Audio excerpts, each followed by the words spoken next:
Welcome back to the show. Before the break, we were talking to U.S. Army veteran Dominic Tatum about his journey through his reintegration process. And now peer support groups were a huge part of that. Now in this part of the show, we're going to focus on peer support groups and how they came about with someone who is a big part of that here, a U.S. Army veteran himself, Mr. Matt Randle. How's it going? Thanks for being a part of the show today. Thanks for having me. Yeah, you're our first in-studio guest, so it's a big deal. I'll try to set the bar high for everyone else. Good to go. First off, basically, what are the importance? What's the importance of these peer support groups? I think it's a pretty basic concept. Humans need to be around like peer groups. There are lots of organizations in the past that have used peer groupings for therapeutic means. We did not invent this at Vets for Vets. But I think especially veterans find a lot of solace and a lot of validation in knowing that they're not unique in what they're going through. And because where we went through those experiences was an environment built on camaraderie and esprit de corps, in order to help us deal with what that stuff is, we need those same influences. No, without a doubt.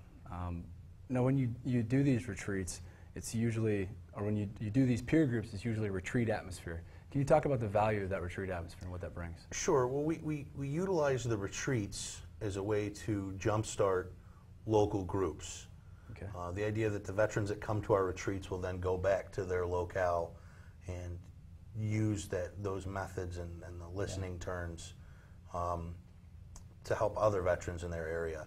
The significance of doing it in a retreat environment and in getting out of the city is to free us from distractions. All too often, veterans don't know how to calm themselves. They don't know how to slow down. We've been at a high op tempo for a very long time. And so if you can make the environment do that for them, it tends to encourage the talking that needs to happen. Okay. Now, I guess my first question going into this, if I were going to attend a group, is who's going to be there? You know, what are some of the diversity levels with the veterans that are there, their experiences, and where they served? Well, I think the first thing is any branch of service. You know, we've had Coast Guard, Navy, Air Force, Marines, Army. We've had National Guard, Reserve, and active duty, and we even have had allies. We call them allies of veterans, so people that are doing things that work with veterans that need a better understanding of what goes on. And really the depth of service, cooks, mail clerks, we've had naval corpsmen that work on hospital ships. We've had Air Force guys that were refueling planes in Qatar and Bahrain. I think that something that actually Dominic and I had talked about in the past was, and he stated in the first episode, was you don't go over to a place like that and prepare yourself mentally for what could be and not come back a little bit worse for the wear. And so it doesn't have to be the grunt that was kicking down doors in Fallujah exclusively. All veterans have a story to tell, and being in a room with other veterans, regardless of service background. Yeah. No, that makes sense. It sounds promising. Everyone's tour is vastly different. Yeah. Sure. We have a question now from Matt. He's a specialist out of Oklahoma City. And Matt asks, are these organizations easy to find? You know, at the end of the day, I think like Dominic said, the resources are out there.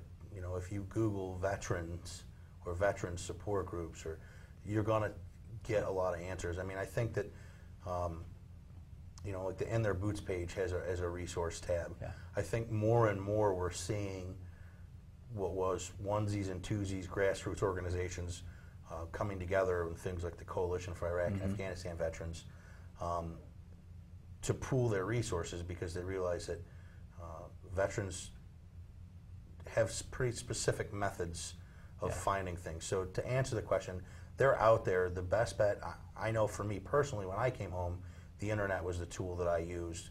Yeah. And usually if you get tied into one organization, they're usually tied into others. Yeah, yeah. As far as your organization specifically, Matt, Vets for Vets, can you talk about what you guys bring to that arena as far as supporting vets? Absolutely. I think the big piece is when we do our workshops, there's immeasurable value in giving a group of guys or gals that were in a bad place at a bad time together again. Yeah. To rekindle the camaraderie and the esprit de corps. I know personally, being able to be in a room with other veterans, even you and I talking today, it puts us at ease. We speak, and I think even Dominic said this, we speak a different language than the rest of society, and being in the same room as somebody that speaks the same language is very validating. And I think that when you feel validated, it's okay to move forward with your life. You know, all too often you hear veterans say, I don't want to talk about it because you wouldn't understand. Mm-hmm. The problem is if you don't talk about it because they don't understand, and you don't have another veteran who does understand and talk about it, then those problems manifest themselves in places that you don't want them to. The blotter report, you got to deal with law enforcement, or you're struggling at work or with your family. So by giving these guys and gals an opportunity to give somebody that understands, you know, the opportunity to talk and listen, it takes a real weight off of their shoulders. And I think that it's an important piece of helping people come home. No, I definitely agree, Matt. I want to thank you for being a part of the show today, for your service and the work that your organization does all over the country. Keep up the good work. Thank you for having me. No problem. Just like Matt here and Dominic said earlier, many times it's a matter of getting in touch with these organizations and programs that are already in place. It seems like a constant struggle in the environment that we're dealing with. So be sure to check out our Solutions tab again.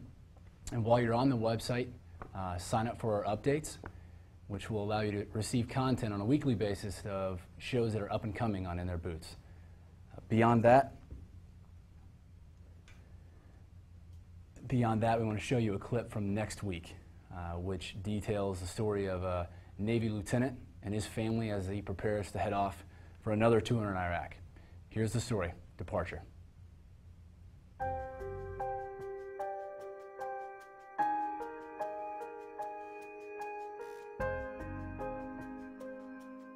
We live in Prospect, Maine.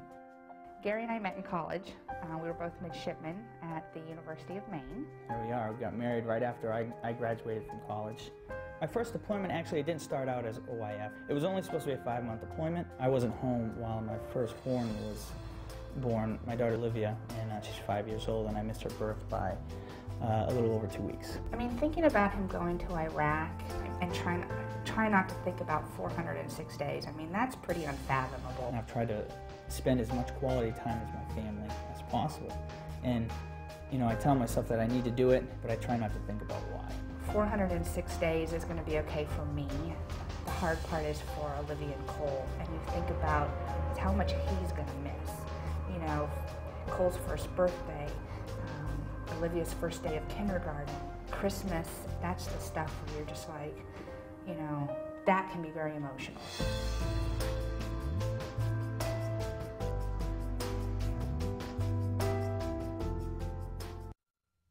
Thanks for being a part of the show today. And we want to remind you that if you thought the content and the issues that are raised here deserve a wider audience, then help us out to get more eyes on the things we talk about here. Send video clips from our website to your local radio and television station, and even cable access. And if you take action, if you do this, to spread the awareness, be sure to send us an email and let us know what action you took. We'll see you back here next week with another light episode of In Their Boots. And until then, take care.